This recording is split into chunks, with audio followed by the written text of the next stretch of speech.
Friends, when I was much younger, but already understood a little when someone was trying to deceive me, I used to get really angry. Do I really look like an idiot that you try to feed me nonsense with such burning eyes? It's complete nonsense, but you think it'll slip by on emotions? Now, having been married more than once, I just smile when someone tries to feed us some... So, with burning eyes, Witkoff is trying to convince us guys, hooray, a miracle has happened. Putin has now officially agreed to a peace agreement.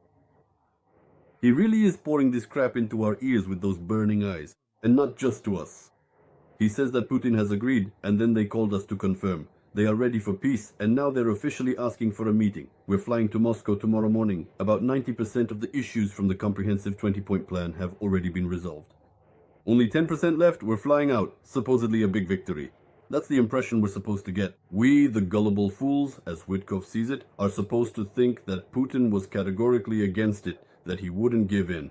These were the key sticking points. But then something happened, and he reluctantly responded, well, fine, let it be that way. So what are those remaining 10%? And Witkoff doesn't even hide it. It's 10% of the territory, that's all. Everything else is supposedly settled. Everything else. And it had been settled before too. When Putin suddenly didn't break. By agreeing to some kind of peace terms. He was ready for peace from the very beginning. Since April 2022, when he realized conquering Ukraine wouldn't work. He was ready for peace on his own terms from the very beginning. Ukraine agrees to capitulate and peace comes. Putin agrees. He always agreed. We don't need to be fed this, complete nonsense. And Witkoff can go and negotiate about whatever he wants. Yes, Putin agrees. This plan has up to 20 points. It's his plan, it's the Kremlin's plan. They wrote it, gave it to Witkoff. Witkoff pretended it was American. They put in a lot of effort to call it Trump's plan and force it on everyone. It didn't work. So are they trying again? Same old song, starting from scratch? That's not how it works. In reality, a lot of issues have actually been agreed upon, both on security guarantees and on many other things. There are a number of points that are still being discussed. But the key issue is the territory. Putin is demanding that we give him the Donetsk region, and since it's come to this in the negotiations, also Zaporizhia, Kherson, Luhansk, in other words, everything they've written into their constitution. And if we fulfill these 10%, then he's supposedly willing to agree to peace. There are people who constantly propose such unbelievable compromises and ideas that they need a clear answer. I have a special middle finger reserved for such answers. Every Ukrainian has one.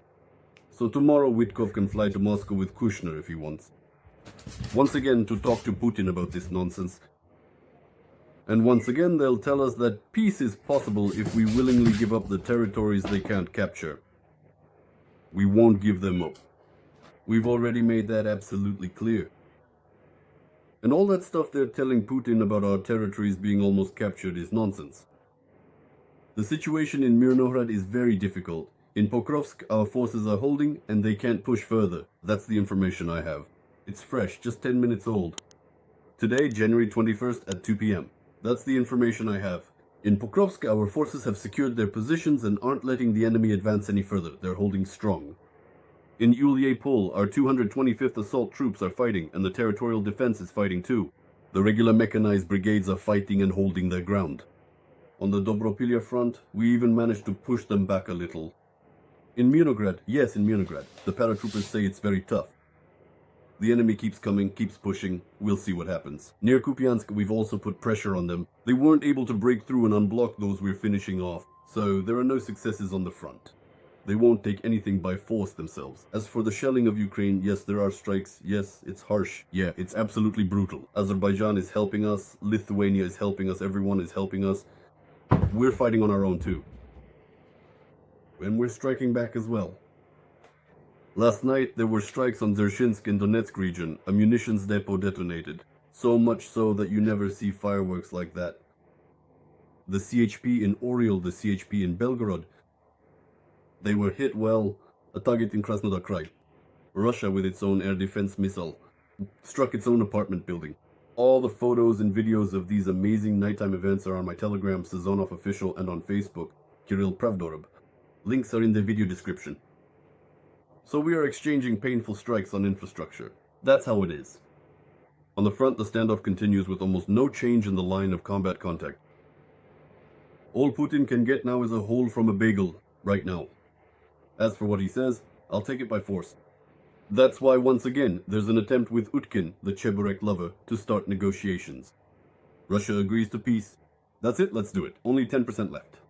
Ukraine, apparently, will be against it. Ukraine will be against it. You can't take this by force. Now they bargain at the table. Budanov's comment was good. I also liked it. Short, but we're working. There are a number of important points. We're moving forward, that's all. There are no sensational statements from Budanov about any agreements already being reached or anything close to that. I trust him a bit more than Witkoff. Well, because at least he doesn't sit around eating chebureks in Moscow and broadcasting endless stories from the bunker rat about the Pechenegs and the Polovchins. By the way, if Putin keeps talking about the Pechenegs and the Polovchins, sooner or later he'll have to admit that there was no Tata-Mongol yoke at all. And in general, Russian history has been stolen and fabricated. But that's a separate topic, better discussed with knowledgeable historians. Friends, follow my Telegram and Facebook and subscribe to this channel. There will be news. What's happening right now, in my opinion, is a big imitation and provocation. Out of weakness, Putin is trying to, once again, through negotiations, to somehow get something out of us or pull Trump over to his side. He won't succeed at all. His moves have been calculated 10 steps ahead.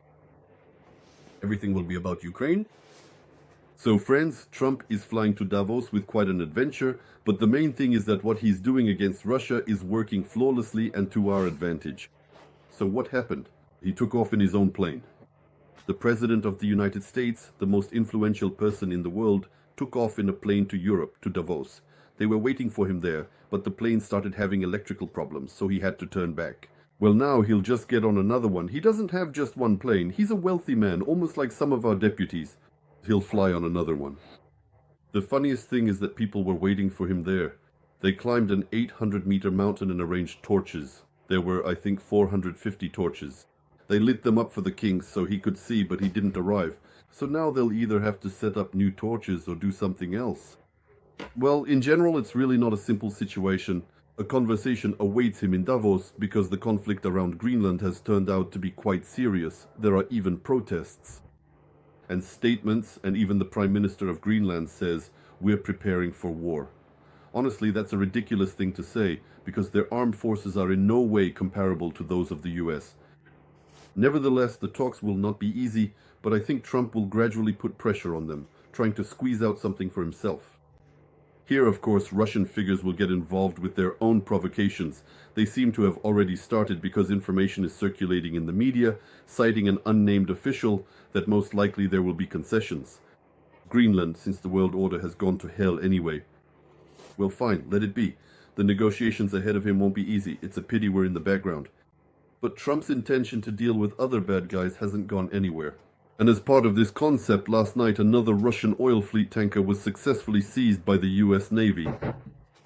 And Russia, as you can imagine, is still silent, hasn't uttered a word so far.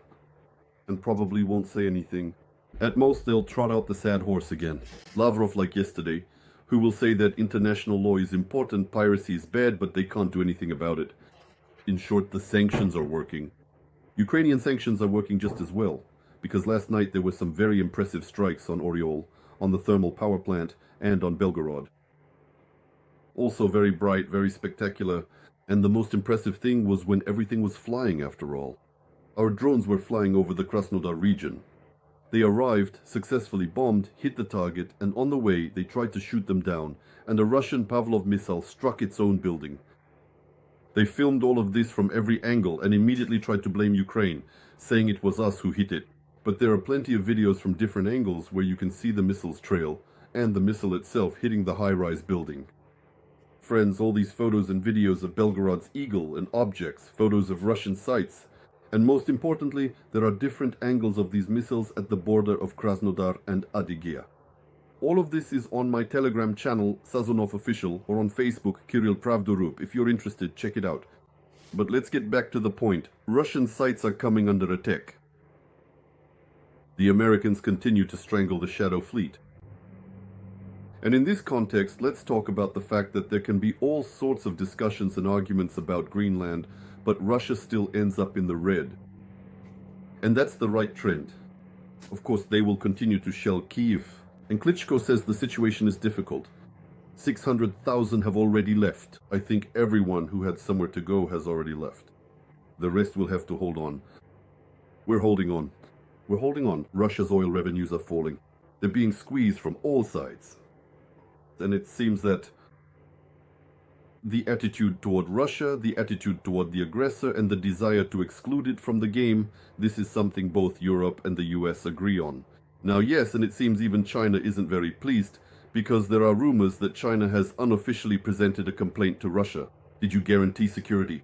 You guaranteed protection to Maduro, to Venezuela, and you couldn't do anything. You embarrassed yourselves and you embarrassed our entire axis of evil, so you'll have to answer for that too. Overall, that's a good thing.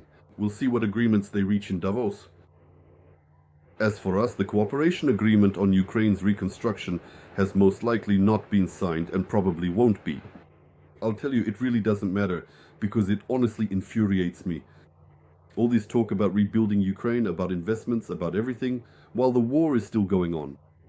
All this talk about how we're going to divvy up the money for reconstruction. Frankly, that's a bit premature. If you don't mind me saying so, I won't say what exactly. The task is to squeeze Russia, to choke Russia with strikes on their infrastructure by seizing their tankers. And then, when we finally strangle that beast, the reconstruction will begin. The peaceful rebuilding that we all love so much will start. Friends, subscribe to my Telegram and Facebook. The links are in the video description. Subscribe to this channel as well. I'll do my best to keep you updated with good news. The weather is warming up, and that's a good thing. Everything will be Ukraine.